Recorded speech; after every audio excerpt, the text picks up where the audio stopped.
Welcome, everyone. Welcome to Bad Money. In this episode, I'm going to check out this interview here with Professor Jason Hickel, right? I can't even read this shit. It's under my screen. Yeah, Hickel on climate, AI, and empire. And this was a great conversation, even though I don't agree with the solution. For them, the solution is political. They're not seeing how our money, bad money, money controlled by a few, for a few, and created from debt, this is the devil's money. But he doesn't realize that it's not socialism versus capitalism. Those are just rule sets on the same game. The problem is money, and especially money created from debt. We obviously need money, but we need to decentralize the power of the bankers, in my opinion. So let's check out what this Professor Hickel says right here. Of capitalism is that capital, which is basically, the big banks, the major firms, the 1% who own the majority of investable assets and wealth. These are the factions of our society, a very small elite faction of our society that controls production. They organize our labor and our resources and investment and so on around producing whatever they want to. And of course, what they choose to produce is what is most profitable to them, right? Right. So Yeah, the Amazon's not going to pay you to fix it, or the oceans, or nature, or kids that want to get educated, or the granny that's dying, right? That's not profitable. What's profitable is to keep you sick, actually. That's great for the economy. It's great for the insurance companies and the hospitals and the pharmaceutical companies. This is humans on money. So capital only produces what's profitable to capital and does not produce things that are less profitable or not profitable at all, even if they're crucially necessary. And this is why we have this absolutely crazy scenario where we have massive overproduction of things like mansions and private jets and SUVs and fast fashion and weapons in the USA, for example. War. And chronic shortages of necessary goods like public transit and nutritious Education. food and affordable housing. Yep. I mean, think about this. This is actually wild when you think about it, because the way that people will typically criticize socialism is, oh, there were shortages. People weren't able to buy, jeans whenever they wanted to, et cetera. It's not socialism, bro. Due to the blockades and sanctions the placed on answer. socialist countries. But if you look at capitalist economies today, even in the wealthiest economies in the world, there are critical shortages of absolutely existentially necessary things. Like healthcare. Yeah, that's true. Like healthcare. And I think if you think about the climate crisis as well right now, one of the most important things we need is renewable energy. But we're not making investments. Capital is not making the necessary investments in renewable energy. Why? Because renewable energy, even while it's cheaper than fossil fuels, is less profitable. And so capital Right. invests in fossil fuels because they're 3 or 4 times more profitable than renewables, even as the world is burning around us. And we're basically just hostage to this reality where, we're not in control of our own productive capacities. Capital is making the decisions and is investing in destructive and unnecessary things instead of what's obviously needed. Right. So how do we Now imagine I was president, I took over, right? And I enacted this good money idea. I bring the smartest minds in the world to work with me because I believe that an app can replace our leaders. But now let's say I'm king, right? And now we have G money, which is good money, right? Instead of bad money. Money that's created by all of us and backed by our work. And even though it seems like a crazy idea, even though it's simple, I think we're going to need it more and more as more and more jobs get destroyed with AI and robots taking all our jobs. So now what he's referring to, like there's no money going to healthcare. And that's so true. But imagine if the nurses and the doctors and the hospital got to create that currency when they helped your grandpa when he got a stroke or something, or when your granny fell, or when you got in an accident. That's how insurance should work. But instead, we have all these middlemen that are trying to profit off of us when we now have the technology, Professor, to create a decentralized federal insurance wallet that seeks to remove as much as the middleman so that insurance is actually insurance. And that's the kind of solutions that I want to hear. But let's continue. do we take that control back? I mean, that's a big one, and we're gonna get into it have to during the course of this unite. conversation. But what would that even look like? We have to unite. Yeah, we can do this. We have to unite. You can't keep talking about socialism and capitalism. We need to unite them. That's what good money does. Good money unites our hearts and our minds, unites capitalism and socialism, and brings together the left and the right, the males and the females, the young and the old. Comprehende? Like, I mean, I think that people understand the idea of capital allocating resources just because it's I studied economics. It's just what we're taught. The markets will optimize for an equilibrium where profit is maximized. And that's just almost an assumption of capitalist societies that that's a logical way to run things. But obviously, when we zoom out and look at the results, it doesn't seem like it's really delivering on people's needs. It is definitely not. And Right. The whole idea between capitalism is that it was like gonna be like this trickle down economics, right? The more rich people get, that should be great for you because they're gonna create more jobs. But instead, what we're seeing is just a control of, they're just centralizing more and more power. And it's quite funny, actually, because we're always told that capital makes rational allocations of productive capacity, Huh? but in fact, they're completely irrational, right? Like, and you see this in the middle of the kinds of social crises and ecological crises we face right now. Capital is not making the necessary investments in addressing these. Instead, it's actually exacerbating these crises. And what is rational about that, right? And so we clearly need to be able to overcome the capitalist law of value, which dictates that profitability is the main metric by which you make investments, and instead be producing what is most socially and ecologically necessary. Like, we have the actual capacity to do these things. We have the labor and the engineers and the factories and resources. yeah, And we got blockchain, bitch. Now we can have decentralized voting. We can enact ranked choice voting. We can do a decentralized insurance wallet, like I said. These are all things that we would like to see. This fixes, we can replace our whole government with an app. It's time to remind our political leaders who the hell they work for. But in order for that to happen, we need to unite and we need to focus on bad money. And yet we don't have any control over these productive capacities. It's all in the hands of capital. So yeah, what would it look like to have more control? Is that a democratic system for allocating resources? Is it a centralized system for allocating Good money, resources? son. I think some people Oh, hear let's what you're see. saying and they're like, It's oh like, no, yeah, we don't here want comes- like a Soviet communist style Right. command and control economy, or we don't want you making all those decisions, I like mean, they're like, who's this I don't guy? know why not. I would trust you to do that. I'm very grateful. So would I. So it's a really good question. Look, I think that You the got best your way to vote for approach me. this is to think about what capitalism is. So when people think of capitalism, they often think of things like markets and businesses and trade, right? But what's interesting is that these things have been around for thousands of years before capitalism. What distinguishes capitalism from other economic systems is that it is fundamentally anti-democratic. This is a bit strange for people to hear, I think, in some cases, because we live in It is. political democracies. Right. But when it comes to the economic system, the system of production, But so is there's no socialism. democracy at all, right? Like decisions about what to produce and for whose benefit. Yeah, I don't know why these geniuses don't get it. Doesn't matter if you have socialism or capitalism. A few elites are still going to print the money from debt. And how the yields of our production are distributed. These decisions are made by capital. Again, the 1% and the big firms and the private banks. And we don't get any say whatsoever. And this is crucial because think about it, like it's the production system that Right. determines everything about our society, Yeah. right? It shapes our urban landscapes. We It the workers, determines How baby. we use our resources, what we do with our time as workers, 8 hours a day, for Yep. our entire lives, our entire working lives. Like it shapes our society, it determines our future, especially when it comes to the questions about the climate crisis and so on, and ecological breakdown. And we AI, have zero robots. say in any of this. Like we cannot actually say that we live in a democracy when we have no democratic control I agree with over that. production and the use of our surplus. Which And is- this is crucial because again, like this is our labor, right? This is our labor, and the surplus is what we generate through our work every day. And we should have some say over how that surplus is invested for additional rounds of production. I guess the way I think about it is like the body, the human body. And if you look at the body like the planet Earth and currency as the blood, it's like the blood is getting stuck in a few organs. Imagine if all the blood just went to your dick, the rest of your body would die. And that's what we're doing with this top-down system. What we actually need is a bottom-up system so that the blood flows through the whole system so that it's self-healing.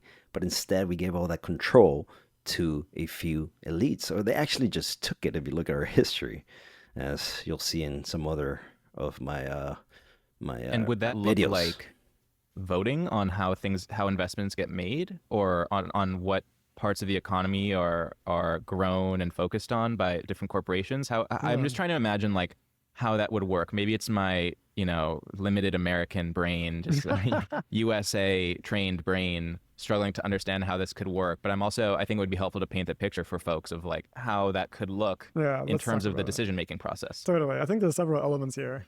So the main thing here is that if capital is anti-democratic, then the antidote to capitalism is simply economic democracy. So if we value democracy, which presumably we do, then the idea is to extend the principle of democracy into the realm of production, right? And this is effectively what democratic See, his solution is political. He's not focused on money. socialism means. And so the question about like what does that actually look like in practical terms, I think that there's several answers. One is, we would want to have a decommodified social foundation. And so things like healthcare, education, affordable housing, clean energy, access to recreational facilities, clean water systems, et cetera, et cetera. These things Yeah, we need to divide those things that we need as society from capitalism. We can't have capitalism in our educational system because it's going to make it worse. They're going to try to save money instead of trying to focus on the kids, on growing these kids to become better and better humans, because there's no money in that. But if we create the money from that, if a student and a teacher created the currency when they achieved a new level, that's a new and radical world, and that's what good money, G money, would allow us to do, Professor. are necessary for life. Like we cannot survive without these things. They're crucial for any kind of dignified society. Right. And we should be organizing our production to ensure adequate output of these things and universal access to them. And so Right. this basically takes a chunk of the economy and says, this is going to be organized around the public good.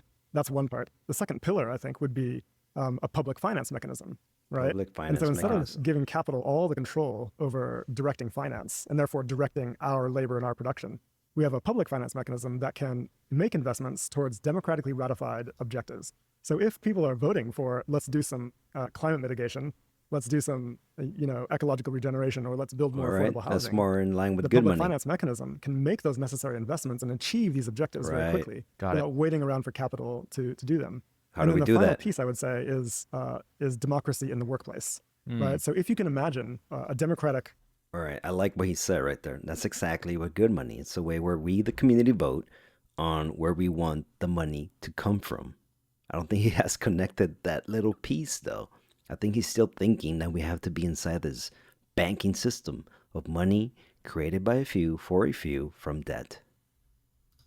firm, like having democracy in the place where you work, then you're halfway there to understanding what a democratic socialist economy could look like, where workers themselves can decide what should we be producing, for whose benefit, how should we distribute the yields of our own labor.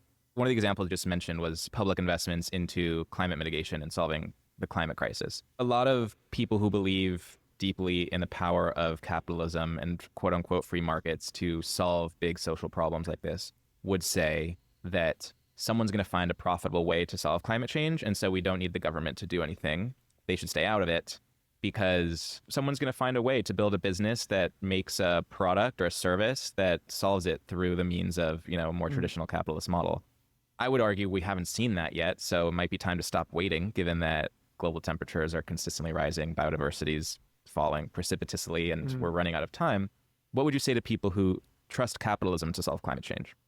I think the reality is that it's Fools. not working, and I think we have to face up to that fact. And It's working the for a crucial few thing is people. this is not a matter of us needing That's how new it's technologies. designed. The technology already exists: solar panels, wind turbines, et cetera, Crypto. renewable energy capacities, which we know that we could develop and expand. However, capital is not investing in those things because they're not as profitable as things like fossil fuels and SUVs and fast fashion and Right. weapons. Right. Those are the profit sectors, so capital plows investment into them and gives totally inadequate investment to War to is renewable great energy for the development. economy. This is You being very well sick is great for the demonstrated. And if you look economy. at what's Us happening being to big divided is investment great. firms, take BlackRock. BlackRock invests Oh, trillion, yeah. manages investments of trillions of dollars. Yep. This is our surplus that's getting directed towards production. But what do they choose Side note on BlackRock, Professor, they're actually trying to take over the new financial system they're trying to develop. It's already there, right? It's crypto. It's this crypto cartel between BlackRock, Coinbase, and the stablecoin USDC with this company called Circle. And there's probably other players like the Trump family and XRP and all these, but they're trying to put all the debt into the blockchain now. So that's something I want to warn people about, because crypto was here to, I think people don't understand crypto. Crypto's not here to be regulated. is here to regulate them. And I don't think a lot of common people realize that crypto is just um, it's the first tool that allows us to create the first digital nation, decentralized nation. It's a powerful tool, but it can also be used for evil if BlackRock takes over. They're going to centralize all the power. They're going to own all your information. They're going to be able to completely control us. Not only is your money going to be on the blockchain, your school records, your medical records, and all this. So, yeah, pay attention to BlackRock and all these other companies, Fidelity and Goldman Sachs. It's really, when you go up the food chain, they're all just a few corporations. Choose to invest in. A Recently, few people, they I had mean. agreed to climate goals, basically saying we're going to make some share of our investments into green energy transition. And then just a few months ago, they explicitly abandoned those rules and they stated explicitly it's because green transition is not profitable enough. We're going back to the more traditional profit sectors, Wow. in other words, fossil fuels. It's absolutely crazy. And so this should be a clarifying moment for anybody. We have to realize that leaving capital in control of the transition means it's not going to happen. And the obvious counterpoint to this is, I think, what's happening in China. So China took a totally different approach. They realized that China. capital would not be making the necessary investments in renewable energy technology development. And so they used public finance to achieve it. And they've made rapid gains in renewable tech and now are the world leaders, right? Yeah. In a very short period of time. It just shows you like solving the climate crisis. Yeah, guys, China is thinking 100 years ahead, while all leaders are just thinking about the next election. And China's not perfect. That actually scares me because they're trying to centralize power. But they have a plan. They're dumping the dollar. Like there's the war, the kinetic war with missiles, but then there's this currency war that I don't think a lot of people understand. But there's always positives and negatives, right? But China is doing some cool shit in engineering. Their military is just as advanced as ours, if not more. And if China with Russia and India, they have so many people, and it seems like we're heading into World War III because this is just what happens at the end of the cycle of the empire, where we're extended and we have destroyed our money because it's only for the interest of the few, for the few, right? And that's why the money's not flowing through the rest of the system. We keep hearing it's just going to take forever. We don't know what to do. It could take until the end of the century. No, these are all lies. We can do it very quickly. We know exactly what to do. We have the technologies. The problem is simply that capital is not making the necessary investments. And so you need a public finance mechanism to do it. We need good money, sir. And yeah, I believe we can all unite. We can do it quickly. We have the technology now. We have the tools to replace our government. We can replace our whole government in an app, and that's what I'm trying to do. That's why I'm running for president, America 2.0. I believe it's time to put our constitution on the blockchain so that liberty and truth and freedom are can be there for the rest of our country's future. And perhaps that's the only way we can defeat Russia, by creating this new money that's actually decentralized, that actually values humans, that's human centered, that's not based on debt. And maybe that seems like a crazy idea, but once the missiles land, I think you'll come back to me, baby. China realized that they leapfrogged ahead of the West. They And what did. are we going to do? And Just sit Africa's here going to, and waiting India's around for going capital to. to decide that it's worth saving the world? That's a ludicrous proposition. never And so I gonna think that happen. anyone who thinks that this is a good idea has to just face reality. Yeah, it just doesn't make sense. There's really no way to defend that argument anymore, and it's time to give up. It's time to give up. We know that in high-income countries, the only way to achieve sufficiently rapid decarbonization to meet the Paris Agreement objectives is to scale down total energy use, right? And of course, some of that can be achieved through efficiency improvements. This is degrowth, right? Scaling down total energy Exactly, consumption. yeah. But what it's also going to require is actually reducing less necessary forms of production. And so, things that are very energy intensive and don't add anything to social well-being, again, things like mansions and private jets and fast fashion and Yeah, there's all this middleman and red tape, right? You get taxed when you get work, and then you go get taxed again when you go to the grocery store, right? There's a tax just for being alive, but then you have all these middlemen and industries trying to make money off of you. It doesn't matter if it's for your dog, right? Dogs are awesome, but we created this economical machine because humans can't think outside of money or what they're going to gain. But imagine with good money, you actually get rewarded for doing the right things. So we need to think outside of the box, I would say, Professor. industrial beef. We know from scientists that we have to be scaling these things down. But here's the problem. Capital will never voluntarily reduce production of things that are profitable. Right. And so we're stuck in a Even situation war. where we're just going to keep producing these things, even while we know this is going to cause mass misery. It's considered irrational to scale down the production of something that's profitable. Totally. Not for the few, Why though. would you ever do it? But I feel like the irrational part, It's completely logical that if you're an elite, that's probably where they're building all these bomb shelters. They know there's no solution, but they'll just centralize more power when the war is over. is not scaling down the production of things that are destroying the planet Correct. and biodiversity and leaving people in poverty. That seems more irrational to me. Michael, you should be the one in charge of the economy. The result of this conversation is that we're in charge of the economy. This would be a nice day. When you were talking about things that are super profitable that don't necessarily contribute to society, I was thinking about AI. This feels like with the advent of AI, this profit-seeking capitalist model has been... Yeah, buddy. We reached some sort of crossroads, and AI and robots are about to destroy a bunch of jobs. And how is capitalism going to fix that again? But I don't really see socialism fixing that either. We need to take control of our currency. supercharged and accelerated very quickly. What do you think about AI and the way it's been used today? So look, I think that AI is like any technology. And this is crucial. Capitalism does not give us technologies. Engineers, scientists, innovators, people, workers create new technologies. What capital does is it controls them and then determines how they're used. Right. And of course, the objective for capital when it comes to any technology is to leverage it for more profitability. What AI knows is entirely what our knowledge has produced, right? It reads our books, it reads our posts, it reads all the things that we write and produce. And that's where its knowledge comes from. The power of AI is completely a collective power, and yet we have no control over it. And so the few firms that control the AI industry are going to be leveraging it for the profits of the elites, totally regardless of whether it's going to be damaging for us or beneficial to society or anything like that. And so I think that like the best way to think about the possibilities of AI is why couldn't we have AI that is under democratic control, which we can use to improve society and also...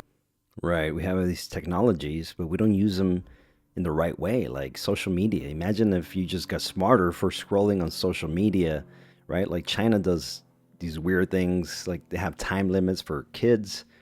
And I don't think that's such a bad idea to use social media to educate, let's say.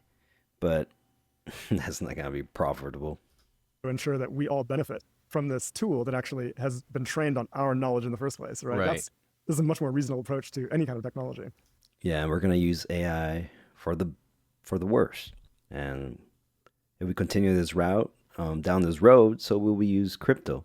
But what I'm saying is that we need to use these tools that are available to us to revolutionize how revolutions are done. We can't just go to the street and protest. That's the best way to mess everything up. Right. I think that's a good note for anyone who sees what's happening with AI and just wants to obliterate it and say, don't use it, hold the line, just don't engage. I completely understand that reaction because it's how you use it, I would say, of the way it's being used. But I think that we need to build a vision for how it could be used in the right ways and also create the economic incentives for it to be used in the right ways. Right now, it's being used to shove a lot of products into our digital digital environment that feel invasive and unwanted to a lot of people. And the fact that it's using a ton of energy and a ton of water is not helpful. In fact, yeah. And these companies with AI, they're putting that bill on us. Just like we pay for all the wars and we pay out to bail out Argentina and all this shit, right? So are we going to pay the bill for power? They don't care how much they squeeze us. We are their slaves, and they think that they are gods on earth. And that's why we need to unite and say, no, no, no, no, no, no, son, no more. In fact, in the US, a lot of our electricity bills are going up because of the data centers that are using more and more electricity. Think about it. In the middle of a climate crisis, I mean, this is a good example of irrationality, you know? And what's funny to me is that I remember when I was in London, that I was invited to an AI firm. This is years back when it was still like a very nascent technology. And they promised me, they're like, look, you're going to love what AI can do because AI is going to dramatically reduce energy use because it's going to find new ways of being energy efficient, et cetera, et cetera.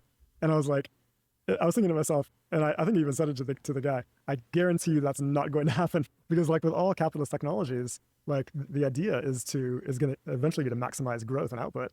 And so whatever efficiency gains you do make are going to be wiped out by the Every industry works like this. That's why there is a war against us. It's in your food, it's in your makeup and your shower soaps, it's in the pans where you cook your food, it's in your polyester clothing that's next to your nuts. It's in everything, guys. increase in the total use of this Bad technology. money. Right. And that's exactly what's happening. I mean, just massive increased energy demands due to AI, and it's going to have to be Yeah. regulated. And when he said that to this AI entrepreneur, he was probably a bit heartbroken because a lot of people in that space are optimistic. They do want to use the tech for good. But the thing that I think a lot of them aren't reckoning with is that the way that economic incentives in a capitalist economy are set up means that their vision isn't going to be what happens. It's going to be used Right. to just These effectively guys stuck on extract as capitalism. much profit as possible. In the economy will find a way to use it in the most extractive way possible because that's the This is like this black and white thinking. If it's not capitalism, then it has to be socialism. Where in reality, we need to unite. way our system is set up. That's right. Look, I think that AI, again, like any technology, can actually be really beneficial for society. It actually could be used to increase efficiency, but this would have to be in some kind of post-growth or eco-socialist scenario where you're liberated from the growth imperatives that capital is normally subject to. And so, in a scenario like that, then technologies can be extremely effective at increasing efficiency and driving down total energy and material use. So there's nothing about technology that's necessarily bad. It's simply the particular kinds of imperatives that technology is subject to in a capitalist economy. So, what would a post capitalist political transition look like? Is that about electing democratic social? No, son, it's about electing me for president to enact good money. Money that fixes all these problems we're talking about. Money that fixes immigration. It's not just money. It's really like an app. You could do everything the government wants to do in an app. It's time for America 2.0, the first digital nation in history. Socialists into office? Is that a political revolution where the Yes. workers are seizing the means of production? Follow What do me, you think baby. is actually possible? Yeah. So the first Follow thing I would me. say is this. Let's start with the climate movement. I think that the existing tactics of the climate movement are not going to get us anywhere. Although I agree, we should be focused on our planet,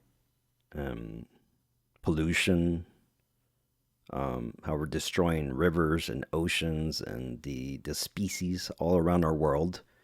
I don't know. I think that some powerful people use climate change to divide us even further without actually getting to the source of the problem, which is the money.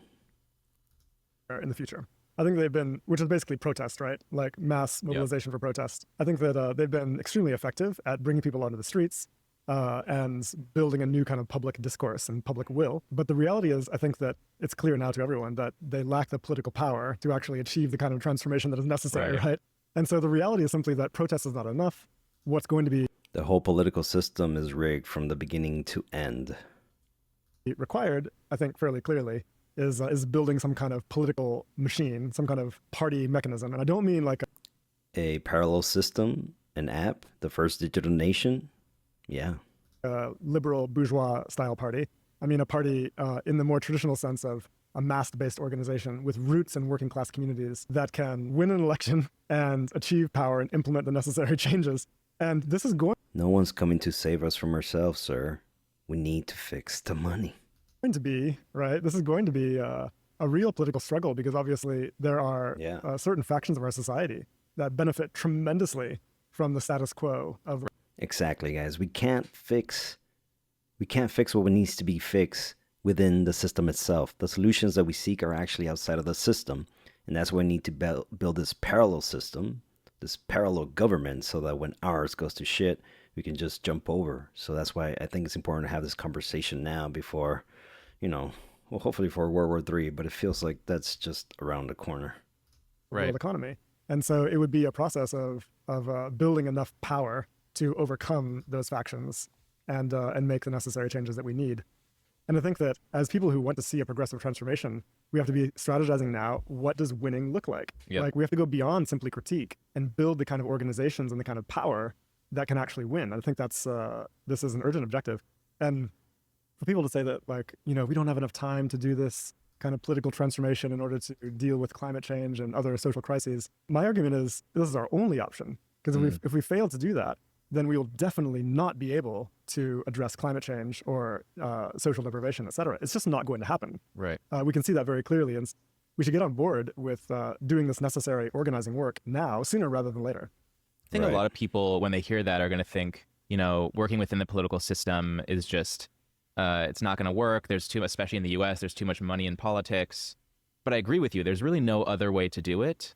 And ultimately, it actually feels super achievable because the policies and the ideas that we're talking about here are actually materially much better for the majority of people. Exactly. And democracy means who has more votes, right? So it's just a matter of kind of getting the word out and getting people excited and rallied around a particular. Yeah, but that's never going to work, guys. The political system is super rigged. It's just who has the most money. I don't get it. When I run for president, I want like zero money.